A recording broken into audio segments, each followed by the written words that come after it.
하나님 말씀은 사무엘상 3장 1절입니다. 사무엘상 3장 1절 마지막 절까지 봉독하겠습니다.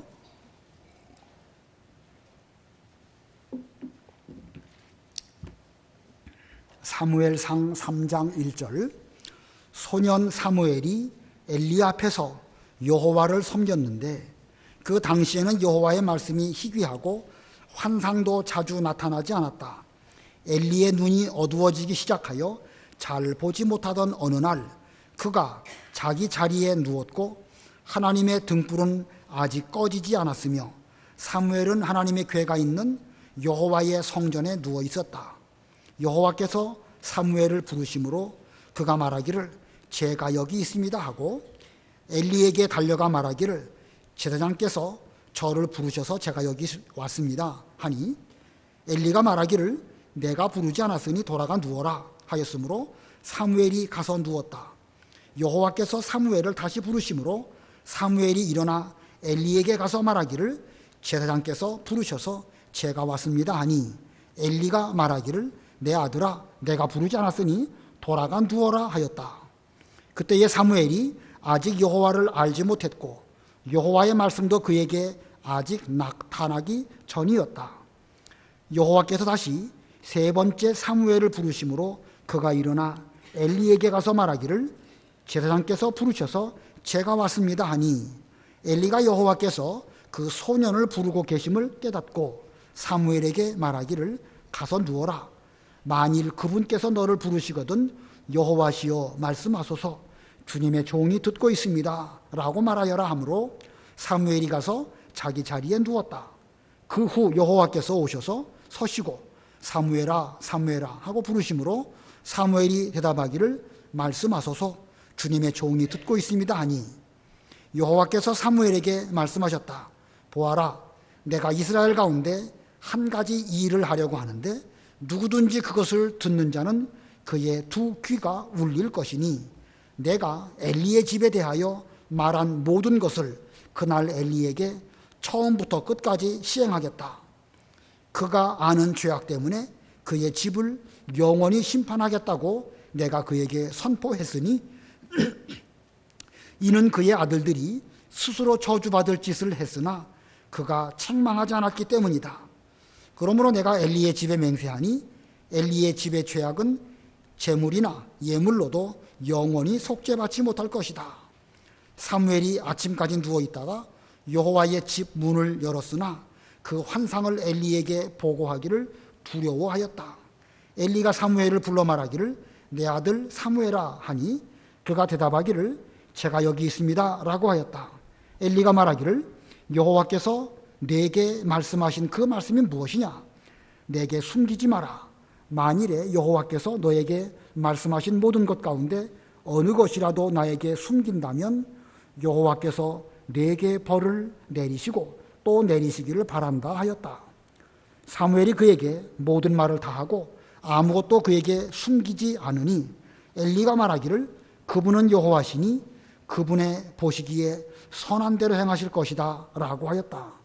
사무엘이 성장에 갔으며 여호와께서 그와 함께 하셔서 그의 모든 말 중 하나라도 땅에 떨어지지 않게 하셨으니 단에서부터 브엘세바까지 온 이스라엘이 사무엘은 여호와의 선지자로 세우심 받은 것을 알게 되었다. 여호와께서 실로에 다시 나타나셨는데 여호와께서 실로에서 여호와의 말씀으로 사무엘에게 자신을 나타내셨다. 거기까지 봉독합니다. 여기 20절을 보면 단에서부터 브엘세바까지 온 이스라엘이 사무엘은 여호와의 선지자로 세우심 받은 것을 알게 되었다. 이게 사무엘을 두고 여호와의 선지자라고 표현하고 있습니다. 오늘 제목은 여호와의 선지자 사무엘, 여호와의 선지자 사무엘입니다. 오늘 본문 내용이 1절부터 21절까지 다 하기는 좀 벅찰 것 같습니다. 부분적으로만 하고 또 다음 시간에 이어서 하려고 하는데 제목이 맨 끝에 있어서 본문 끝까지 다 읽었습니다. 여호와의 선지자 사무엘. 이 한나의 기도로 태어난 아이, 여호와께 구하여서 얻었다라고 해서 그 이름을 사무엘이라고 하였습니다. 이 아기 사무엘, 젖을 뗄 때까지 그 엄마 한나의 품에서 집에서 잘 양육을 하다가 젖을 떼고는 여호와께 드려진 나실인으로 생활하게 되었습니다. 나실인으로 여호와께 바쳐진 그 아이, 성경은 아이 사무엘이라는 표현을 그 1장 후반부에 사용하고 있습니다. 그러다가 이제 이 사무엘이 이 아이였었는데 이제 2장으로 넘어오면서 소년 사무엘이라는 표현을 쓰고 있죠. 이 아이 사무엘이 성전에서 생활했던 그 환경, 그렇게 좋지 않았습니다. 부모 입장에서 자기 아들 자라는 환경이 좋지 않다고 하면 어떤 부모가 그런 환경 가운데 그 아이를 그냥 방치하고 두겠습니까? 그러나 안타깝게도 사무엘이 성장했던 성전의 주변 환경은 대단히 좋은 환경이 아니었습니다. 무슨 성전 자체가 문제라는 건 아니에요. 성전 자체가 문제가 아닌 것이 아니라 성전에 함께 있었던 대제사장 엘리에게도 심각한 문제가 있었고 그의 두 아들 제사장 홈니와 비느하스에게도 심각한 문제가 있었습니다. 그런 가운데에서 아이 사무엘은 어린 시절을 보내게 되다가 이제 2장 들어오게 되면 소년 사무엘은 여호와 앞에서 자랐다. 2장 21절에 그렇게 말하고 있죠. 소년 사무엘이라는 표현을 2장 후반부에 또 사용하고 있는데 비록 어려운 환경이었지만 그런 가운데서 그 사무엘은 여호와 앞에서 자랐다. 이렇게 말하고 있고 또 26절에 보면 역시 소년 사무엘은 자랄수록 하나님과 사람 앞에서 더욱 사랑을 받았다. 이렇게 말하고 있습니다. 환경은 좋지 않고 아이였을 때나 소년이었을 때나 그 사무엘은 여호와 앞에서 점점 자라나게 되었는데 자라나면 자라날수록 환경의 영향을 받지 아니하고 하나님에게 대해서도 사람에게 대해서도 더욱 사랑을 받아가는 이런 사람이었다고 성경은 기록하고 있습니다. 이러다가 이제 이 3장에 이르러 이 소년 사무엘이 하나님의 부르심을 받게 됩니다. 하나님의 부르심을 받을 뿐만 아니라 하나님 앞에서 아주 중요한 계시를 받게 되죠. 앞으로 엘리 집안에 어떠한 하나님의 징계가 있을 것인가 하는 하나님의 계시를 받게 됩니다. 이때도 사무엘에 대해서는 소년 사무엘이라고 표현한 걸 보니까 그의 나이가 그때쯤 몇 살이나 되었을까? 언젠가 새벽 예배 시간에도 그런 얘기 드렸는데 이 유대인들이 성인으로 인정받는 나이는 대략 12살, 소년으로 있다가 성인 취급당할 때가 12살이고 로마 법으로는 14살이라고 했으니까 대략 12살에서 15살 이런 정도의 나이가 아니었을까 생각이 듭니다. 이 사무엘이 소년 때 하나님의 부르심을 받았는데 그것은 하나님의 사람, 하나님의 일꾼으로 불러서 하나님이 쓰시려고 그를 부르시다는 뜻입니다. 하나님의 사람, 즉 선지자로 주께서 사용하시려고 이렇게 부르셨다 하였습니다. 본문 20절 한번 읽어보세요. 3장 20절 단에서부터 브엘세바까지 온 이스라엘이 사무엘은 여호와의 선지자로 세우심을 받은 것을 알게 되었다. 충분히 소년 시절을 잘 성장하였을 때에 비로소 그의 이름은 선지자 사무엘이라고 하는 이름을 모든 백성들이 다 알게 되었습니다. 아이 사무엘, 소년 사무엘, 이제는 선지자 사무엘이라고 하는 이런 그 직함이 온 이스라엘, 단에서부터 부엘세바까지 다 아는 이런 그 사무엘이 되었다. 우리 하나님께서는 시대마다 하나님의 사람을 부르시고 그에게 그 시대에 하나님의 일을 맡기시고 선지자로 사용하십니다. 모세의 경우는 그 미디안 들에서 양치는 일을 하고 있었을 때에 하나님께서 그를 불러주셨죠. 그리고 출애굽하는 그 일을 그에게 맡기셨습니다. 그 양치는 일이 별거 아닌 것처럼 보여도 그 일에 충성할 때에 하나님은 그를 부르시고 그에게 정말로 중요한 이스라엘을 구원하는 그 일을 맡기셨습니다. 그 아모스라고 하는 선지자, 그는 드고아라고 하는 동네에서 목동으로 일하는 사람이었습니다. 드고아의 목동으로 충성되이 그 일을 할 때에 하나님께서 그를 부르셔서 선지자로 사용하셨습니다. 세례 요한은 그 어려운 시대에 광야에 머물면서 하나님의 뜻이 어떻게 이루어질까 기다렸을 때에 하나님께서 그에게 마침내 불러주시고 예수 그리스도를 증거하는 그런 일로 사용하여 주셨습니다. 자, 이거 보면 모세나 아모스나 세례 요한이나 여기 사무엘이나 이들은 다 각각 자기 시대에 자기 위치에서 충성할 때에 여호와께서 그들을 부르시고 그들에게 그 시대에 필요한 사명을 맡기시고 선지자로서 사명을 잘 감당하도록 이렇게 하셨던 것입니다. 자, 그러고 보니까 양치는 일, 광야에 있는 일, 그거 보통으로 보아서는 안 됩니다. 자기에게 맡기신 현재의 일에 충성하는 사람을 하나님은 소중히 보시고 그에게 일을 맡기십니다. 오늘날 우리들도 역시 마찬가지겠죠. 우리 모두들은 하나님께서 이 시대에 기본적으로 부르심을 받았습니다. 포도원에 들어가서 일해라 라고 하시는 그런 부르심을 받았습니다. 그런데 우리가 스스로 선지자라고 말할 수 있을까? 물론 기본적으로 우리 모두에게는 예수님과 같은 직분, 왕, 선지자, 제사장의 직분이 다 있습니다. 있기는 있는데 그 명실상부 우리의 그 이름에 걸맞는 선지자 역할을 잘하고 있는가? 하나님의 일함에 있어서 저부터도 많이 부족하다는 것을 느낍니다. 선지자라고 하는 이름을 우리에게 갖다 붙이기에는 좀 부끄럽기가 많이 좀 그런 생각이 듭니다. 오늘 본문에서 이 소년 사무엘이 어떤 가운데서 부르심을 받아가지고 선지자가 되었는가 우리가 잘 살펴보고 오늘날 우리도 이게 본문에 있는 소년 사무엘과 같이 신앙생활을 하는 그런 우리 모두가 다 되어야 되겠습니다. 그래서 우리도 이 시대에 하나님의 일꾼으로 혹은 선지자로서의 그 사명을 잘 감당해야 되겠습니다. 오늘 본문에서 전체적으로 1절로 마지막 절까지 이 소년 사무엘은 어떻게 생활했는가? 전체적으로 4가지 대지입니다.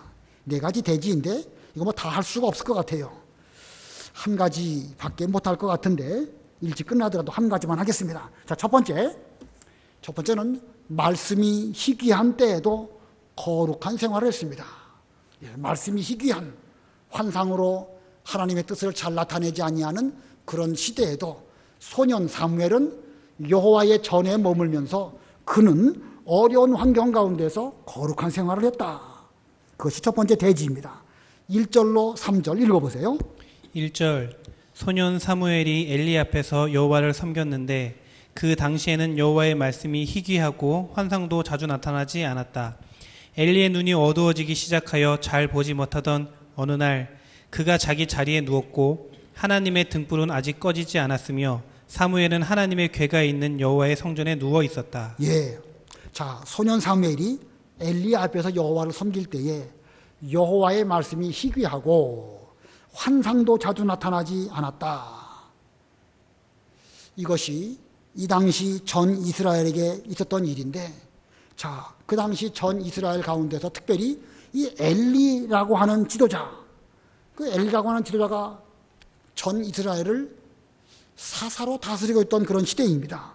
왕은 아직 없었고 대제사장 엘리가 사사이기도 하고 또 선지자이기도 한 그런 시대입니다. 그래서 엘리에게는 정치, 경제, 사회 또는 종교 혹은 모든 면에 있어서 그 모든 일들을 관장하는 이런 가운데 있는 사람입니다. 더군다나 이 시대에는 사사시대의 끝무렵이기 때문에 모든 사람들은 다 자기 소견에 옳다고 여기는 대로 행동하는 그런 시대입니다. 자, 그러므로 오히려 이 모든 사람들이 하나님의 뜻이 무엇인지 적극적으로 찾고 하나님의 말씀과 하나님 환상을 통해 가지고 뜻을 찾아야 할 그런 시대입니다. 반드시 하나님의 뜻이 필요한 그런 때이죠. 그러나 꼭 그런 것처럼 말씀이 꼭 그러한 때에는 사람은 꼭 그 말씀을 찾지 않는 것이 이게 인간 사회의 모습인 것입니다. 하나님의 뜻을 찾지도 않고 하나님의 계시에 대해서도 무관심해졌습니다. 희한하게도 인간의 세상이 그렇죠. 꼭 말씀이 필요한데 마침 그때 보면 말씀도 없고 하나님의 계시와 환상이 꼭 필요한 때에 사람들은 그것을 찾지 않는 것이 인간 세계입니다. 자, 이러한 이 사태에 대해서 모든 사람 각각이 다 스스로에게 책임이 있지만 대제사장 엘리야말로 이 여러 책임 가운데서 가장 큰 책임을 지고 있는 사람입니다. 엘리라고 하는 사람, 대제사장이고 또 사사로서 말씀을 찾고 하나님께 또 구해가지고 환상으로 하나님의 뜻을 찾는 이런 일을 해야 됩니다. 그런데 엘리는 신앙뿐만 아니라 도덕적으로도 상당히 타락한 심각한 문제가 있는 그런 사람이었습니다. 본인이 먼저 하나님의 책망을 받았음에도 불구하고 그 책망을 아주 두려운 마음으로 받아들이지 아니하였고, 아들들에게도 심각한 문제가 있었죠. 그런 심각한 문제가 드러났음에도 불구하고 회개하지 않고 하나님의 뜻을 찾지 않았습니다. 다만 그는 하나님의 뜻대로 되기를 바란다, 이렇게 말했습니다. 본문 18절 한번 읽어보세요. 18절 사무엘이 그에게 모든 말을 다 하고 아무것도 그에게 숨기지 않으니 엘리가 말하기를 그분은 여호와이시니 그분이 보시기에 선한 대로 행하실 것이다 라고 하였다. 예, 소년 사무엘을 통하여 하나님의 계시가 임하였습니다. 사무엘은 그 받은 바 계시를 일절 숨기지 아니하고 진실하게 이제 이 엘리에게 다 말해 주었습니다. 자, 이 말 얼마나 두려운 말입니까? 그 두려운 말을 받았을 때 엘리는 뭐라고 말했냐면 그분은 여호와시니 그분이 보시기에 선한 대로 행하실 것이다. 예, 그분은 여호와시니 그분 뜻대로라고 한다면 선한 대로 다 행하실 것이다, 이렇게 말했습니다. 자, 이 말이 맞는 말입니까? 틀린 말입니까? 맞는 말은 맞는 말이지요. 근데 엘리가 한 이 말, 이거 믿음으로 했다고 봐야 될까요? 아니면 그냥 지나가는 말일까? 말 자체는 틀린 말은 아니에요. 분명 여호와의 말이시고 여호와는 선하신 분이십니다. 하나님께서 어떤 일을 하고자 하신다고 하면 하나님은 반드시 이루실 그런 하나님입니다. 엘리가 어떻게 한다고 해서 하나님의 뜻을 가로막을 수 없습니다. 그러니까 엘리의 말 자체는 틀린 말은 아닙니다. 그러나 이 말이 진짜 믿음으로 한 말이 아니고 그냥 신앙생활 늘 하는 사람이 보통으로 그냥 입에 달린 말로 그냥 한 것뿐이라는 뜻입니다. 지금 이 심각한 죄로 인해서 하나님의 진노가 지금 엘리 자기 머리 꼭대기에 떨어지게 생겼고 자기 아들들이 일시에 다 죽게 되는 이런 책망을 받은 상태입니다. 그런데 그런 가운데서도 하나님은 선하시오니 하나님의 뜻대로 되기를 원합니다. 하나님 뜻 앞에서 그냥 기도나 할 뿐입니다. 우리가 무엇을 하겠습니까? 이런 정도로 말했다는 뜻이에요. 끔찍이 믿음이 있는 것처럼 보이지만 사실은 믿음이 아닙니다. 가장 무책임한 태도라고 말할 수도 있는 것입니다. 우리가 예수 믿는 사람 가운데에서 우리가 어떤 일을 만났을 때에 우리 같이 기도합시다, 참 좋은 말이고 우리 정말 기도할 수밖에 없습니다. 그러나 나는 상대방이 어떤 어려운 일에 대해서 상관도 없고 관심도 없으니까 그냥 기도는 하겠습니다, 이런 투로 말한다고 하면 그거 오히려 불경하다고 할 수 있겠죠. 말은 맞는 말이지만 그게 좋은 말이라고 말할 수 없는 거예요. 하나님께서 하나님의 뜻대로 다 될 것이니까 너무 걱정하지 마십시오, 그 말도 맞는 말이지요. 그렇죠? 분명히 맞는 말입니다. 그러나 우리가 어떤 일을 행함에 있어서 적극적으로 대책을 세우고 숙고해가지고 앞으로 이 일을 어떻게 헤쳐나갈까, 이렇게 한다고 하면 모를까 전혀 그런 의지도 뜻도 없으면서 하나님의 뜻대로 잘 될 것이니까 너무 걱정하시지 말고 믿음 가지고 기도나 합시다, 이게 무책임한 말이라는 뜻이에요. 지금 엘리의 상태가 그렇다는 것입니다. 오늘 2절에 보니까 엘리의 눈이 어두워지기 시작하여 라고 말하고 있죠. 엘리의 눈이 어두워졌다는 말이 바로 그런 의미를 갖고 있는 표현입니다. 자기 아들들은 하나님의 제사를 멸시했고 재물을 하나님보다 먼저 가져다가 먹었고, 이거 먹었다고 해야 될까요? 앞에 첫자를 붙여서 써야 될까요? 아무튼 이 못된 것들 자기들 입이 먼저라고 해서 하나님보다 먼저 자기들 입에다가 집어넣습니다. 그리고 심지어 성전에서 수종드는 여인들과 동침하는 이런 죄까지 저질렀습니다. 자, 엘리는 지금 자기 주변의 일들, 자기 집안의 식구들의 일을 그만큼 심각하게 보고 있지 않습니다. 그 말은 곧 그의 눈이 어두워졌다는 것으로 성경은 표현하고 있습니다. 이 말은 엘리라고 하는 사람의 눈이 나이 많이 먹어서 노쇠해서 눈이 어두워졌다, 이런 뜻도 있지만 육신적인 분명한 일도 깨닫지 못하고 또한 영적으로 타락해가지고 엘리가 어떤 사리 분별을 제대로 하지 못해서 하나님의 계시, 분명하게 보여주셨음에도 불구하고 알지 못하였다. 이런 뜻이었습니다. 자, 이게 얼마나 어두워졌습니까? 성전에서 수종드는 여인들과 자기 아들들이 동침을 해도 내 아들들아 왜 그런 일을 하느냐? 내게 들리는 소문이 좋지 아니하다. 지금 그 일어난 일을 사실로 봅니까? 소문으로 봅니까? 소문이라는 표현을 한 거 보면은요, 믿고 싶지 않은 거예요.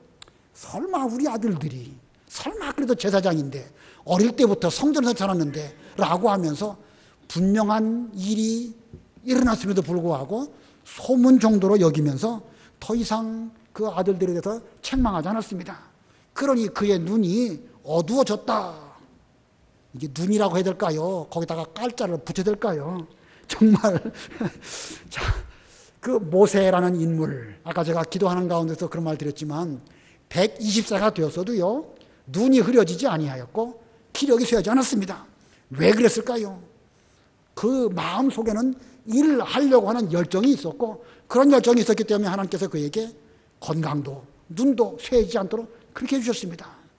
갈렙 85세이지만 지금이라도 하나님께서 명령하신다고 하면 제가 출입이나 전쟁이나 어떤 일이든지 얼마든지 제가 하고자 합니다. 할 수 있습니다.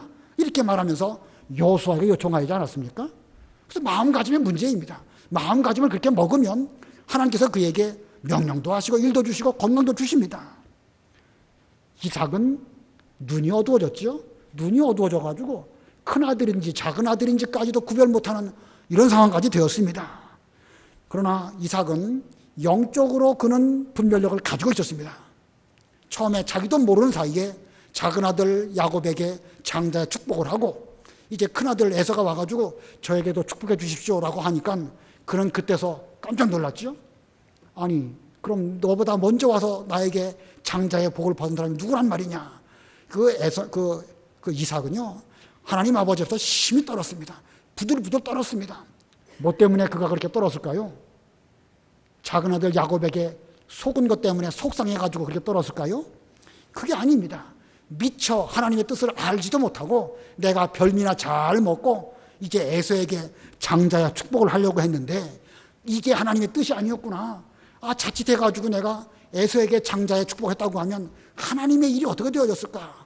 그걸 생각해 볼 때에, 자기가 잘못한 것을 생각해 볼 때에 그는 심히 두려운 가운데서 부들부들 떨었다는 것입니다.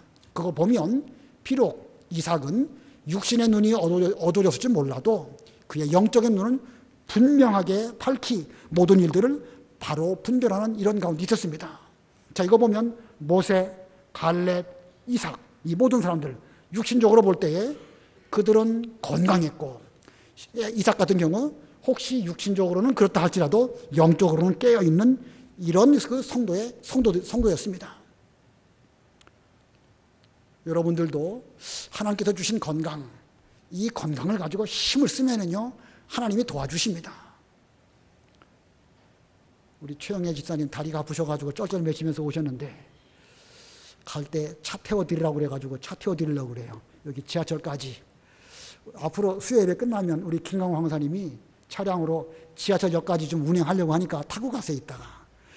자, 다리가 아파갖고 교회 오기가 어려우시다. 안 오면 어떨까요? 안 오면 그 다리가 편안해질까요? 안 편안해질까요? 물론 좀 쉬어줄 때는 쉬어줘야 됩니다. 미련하게 막 몸을 굴리면 안 되겠지요. 그런데 제가 들은 바에 의하면 그냥 움직이지 말고 누워 있어야 됩니다 라고 말해서 그냥 누워 있으면 도저히 못 일어나는 상태까지 간다는 거예요. 어떤 사람이 무릎이 하도 많이 아파가지고 이게 의사가 무릎 쓰면 죽습니다 그래가지고 나 빨리 죽으면 좋겠다 그래가지고 부지런히 썼답니다. 그때는 좋아졌대요. 그러니까 죽기를 각오하고 쓰면은요, 하나님께서 힘도 주시고 또 소생케 해주시는 그런 길도 인도해 주십니다.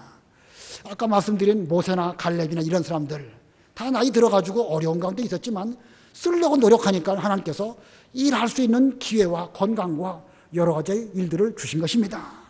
근데 지금 엘리라는 그 인물은 눈이 어두워졌습니다.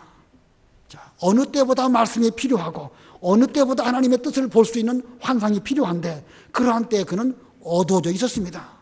무서운 하나님의 징계에 대해서도 이 징계가 점점 다가오고 그 징계가 자기 집안과 자기 머리 위에 떨어질 판인데 하나님의 책망을 들었음에도 불구하고 알지 못하고 소년 사무엘을 통하여서 보여주셨음에도 불구하고 마음이 둔해서 깨닫지 못하는 이런 가운데 있습니다. 자, 이런 가운데 있었는데 이 소년 사무엘은 어떻게 생활했는가? 본문 2절로 4절까지 우리 다 같이 합독하겠습니다. 2절로 4절 시작. 엘리의 눈이 어두워지기 시작하여 잘 보지 못하던 어느 날 그가 자기 자리에 누웠고 하나님의 등불은 아직 꺼지지 않았으며 사무엘은 하나님의 궤가 있는 여호와의 성전에 누워 있었다. 여호와께서 사무엘을 부르심으로 그가 말하기를 제가 여기 있습니다 하고, 성경 역사상 이 사사시대, 그것도 마렵입니다. 가장 어려운 시대 가운데 한 때이죠. 그러나 그때 사무엘은 성전에서 생활을 하였습니다. 당시에 대제사장을 비롯해서 홈리와 비느하스 이런 제사장들 다 타락하고 그들은 하나님의 계시도 보지 못하고 부르심도 잊지 못했던 그런 때입니다. 그런데 그러한 때에 유독 사무엘 홀로 성전에서 거룩한 생활을 했음을 오늘 본문이 우리들에게 보여주고 있습니다. 그래서 하나님께서는 사무엘을 부르셨습니다. 여호와께서 사무엘을 부르실 때에 사무엘은 제가 여기 있습니다. 물론 처음에는 여호와께서 부르시는 줄은 몰랐죠. 어린 사무엘은 한 번도 그런 계시를 받아본 적이 없었기 때문에 누가 부르시는지 몰랐습니다. 그러나 그 부르심이 있었을 때 그는 즉시 응답했습니다. 제가 여기 있습니다. 자, 여기서 우리는 무엇을 깨달아야 될 것인가? 두 가지 중요한 것을 깨달아야 되겠는데 그 중에 첫 번째는요, 아무리 어두운 시대라도 깨어있는 자가 있다는 사실입니다. 아무리 어려운 시대, 사사시대 끝부분 대제사장도 타락하고 홈리와 비느하스는 이런 죄악을 저지르고 이러한 때에도 깨어있는 자가 있다는 사실입니다. 온통 속화되고 뭐 다 어두워져도 그 속에서 결코 자신을 더럽히지 아니하고 깨끗하게 생활하는, 거룩하게 생활하는 그런 사람, 하나님은 남겨두신다는 것입니다. 세상이 온통 흙탕물이라 할지라도 사무엘은 하나님께 드려진 나실인으로서 자신을 더럽히지 않으려고 거룩한 성전 생활을 잘했습니다. 이것이 첫 번째 우리는 깨달아야 될 것이고, 두 번째 여기서 깨달아야 할 것은요, 아무리 어두운 시대라도 하나님의 일은 중단되지 않는다라는 것을 또 발견하게 됩니다. 지금 시대가 어렵죠. 대제사장이 이렇게 타락을 했으니 얼마나 어둡습니까? 그러나 그럴지라도 하나님의 일은 결코 중단되지 않는다. 우리는 이 수요예배 시간에 앞부분에 여호수아, 사사기, 룻기 쭉 배웠습니다. 자, 사사기부터 쭉 그 시대가 얼마나 어두운 시대였는가 살펴보았습니다. 그래도 하나님께서는 그 시대마다 남은 자들을 남겨두셨습니다. 유다 지파 가운데 살몬은 라합에게서 누구를 낳고? 보아스를 낳고, 그 어려운 시대에도 살몬은 라합이라고 하는 여인의 믿음을 보게 되었고 그 여인을 자기 아내로 취하고 보아스를 낳았습니다. 보아스는 이방 여인 룻에게서 누구를 낳고? 오벳을 낳고 남아있는 사람들입니다.